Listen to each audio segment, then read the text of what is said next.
Come on, Snake.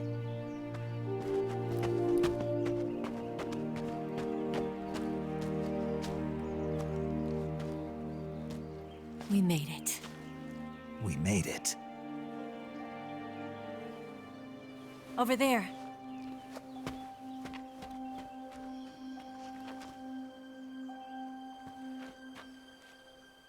It's the boss, isn't it?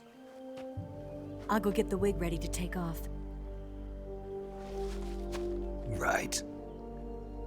I'll leave you two alone. But come back in one piece, okay?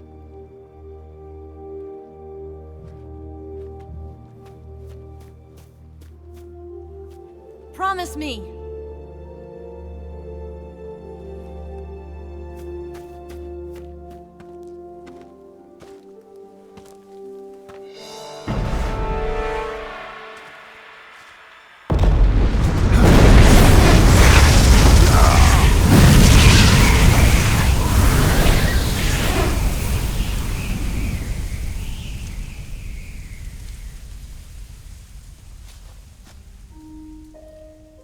Life's end.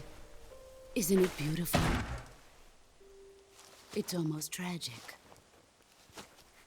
When life ends, it gives off a final lingering aroma. Light is but a farewell gift from the darkness to those on their way to die. I've been waiting, Snake, for a long time. Waiting for your birth, your growth, and the finality of today. Boss. Why are you doing this? Why? To make the world one again. The world used to be whole.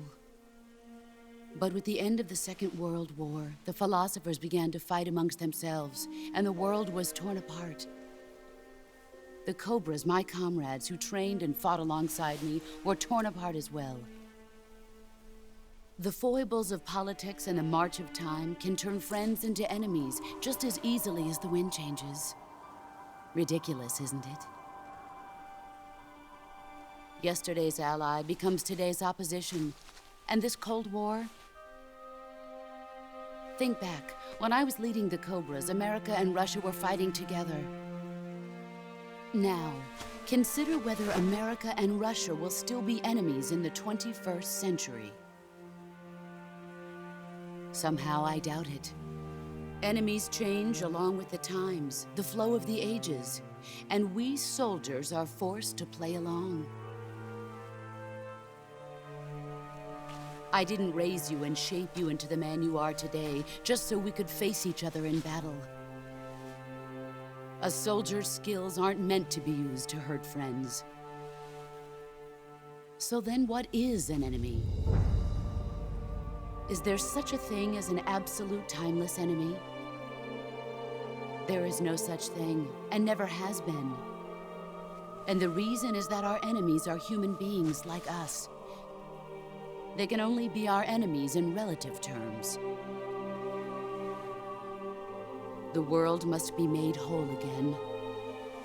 The philosophers must be reunited.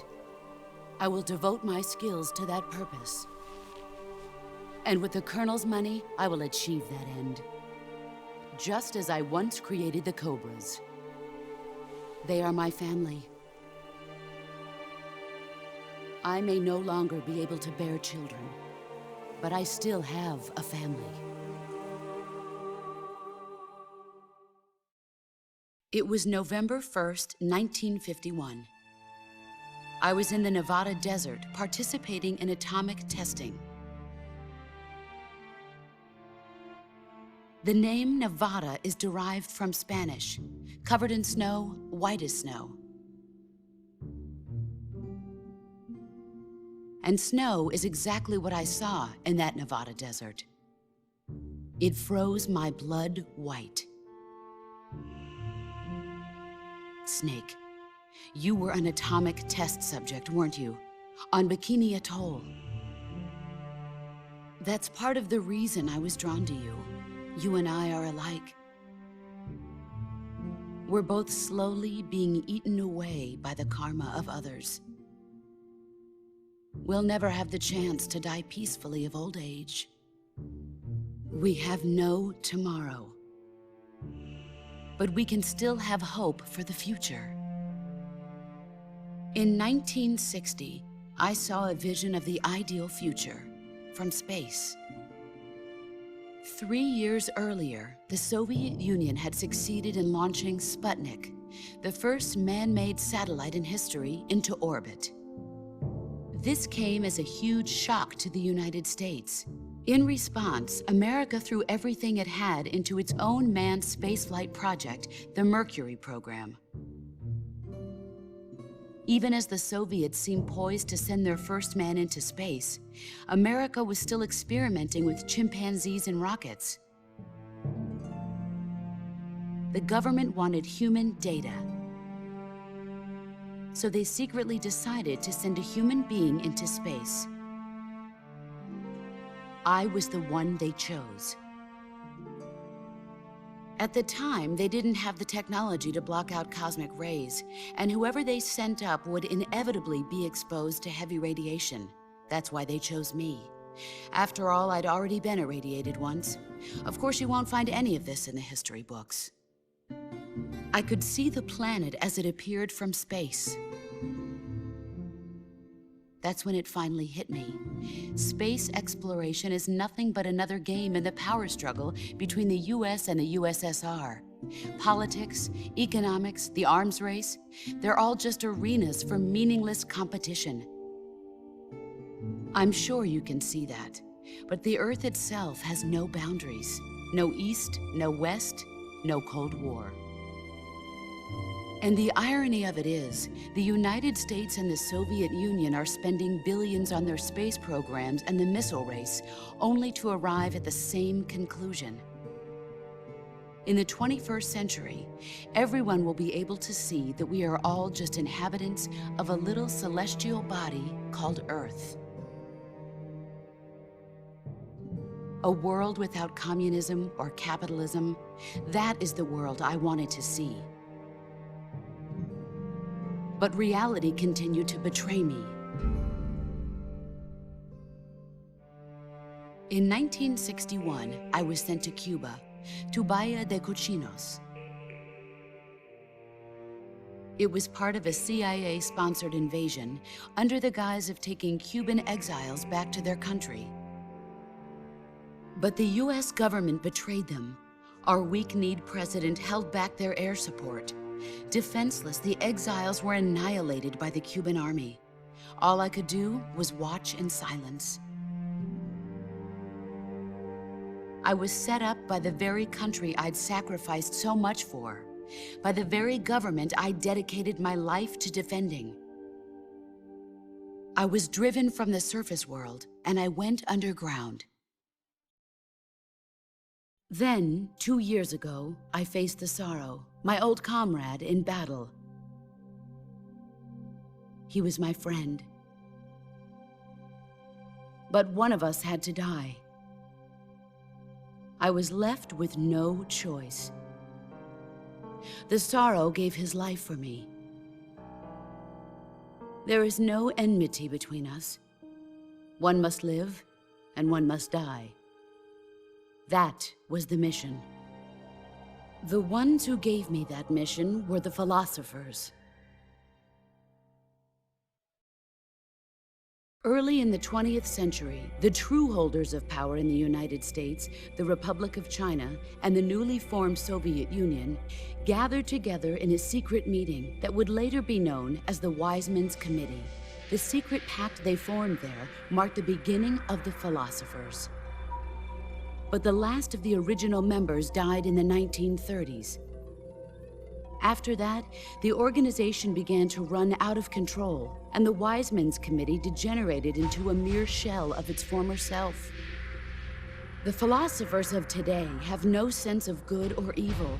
Their influence extends to countries and organizations involved in every aspect of every war. They have become war itself. That's how they operate. The sacrifices of war cause a shift in the times. This shift leads to renewed conflict, and in turn triggers the next war. Like a nuclear chain reaction, each conflict sparks countless others, forming an endless spiral that will continue on for eternity. Do you understand what I'm saying, Snake?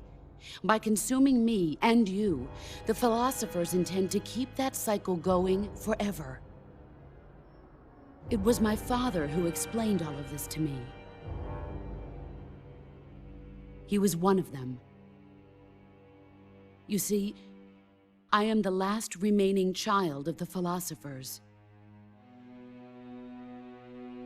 But after he revealed the truth, my father was killed by that same shapeless, formless organization.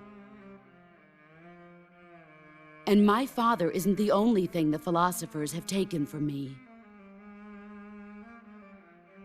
In June of 1944, the Cobras and I took part in the landing at Normandy. We'd been given a top-secret mission to locate and destroy enemy V-2 rocket installations. I was pregnant at the time. The sorrow was the father. I gave birth on the field of battle.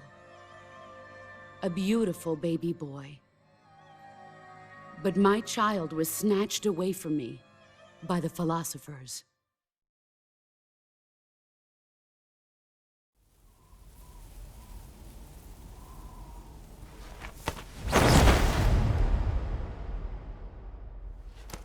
Look at this scar.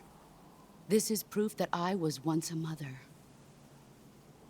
I gave up my body and my child for my country. There is nothing left inside me now. Nothing at all. No hatred, not even regret. And yet sometimes at night, I can still feel the pain creeping up inside me, slithering through my body like a snake.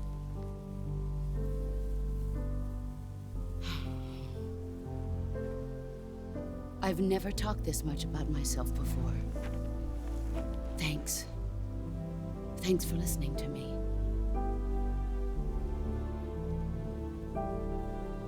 I feel content. Snake? Commence the operation. I raised you. I loved you. I've given you weapons, taught you techniques, endowed you with knowledge. There is nothing more for me to give you. All that's left for you to take is my life, by your own hand. One must die, and one must live. No victory, no defeat. The survivor will carry on the fight. It is our destiny. The one who survives will inherit the title of boss. And the one who inherits the title of boss will face an existence of endless battle.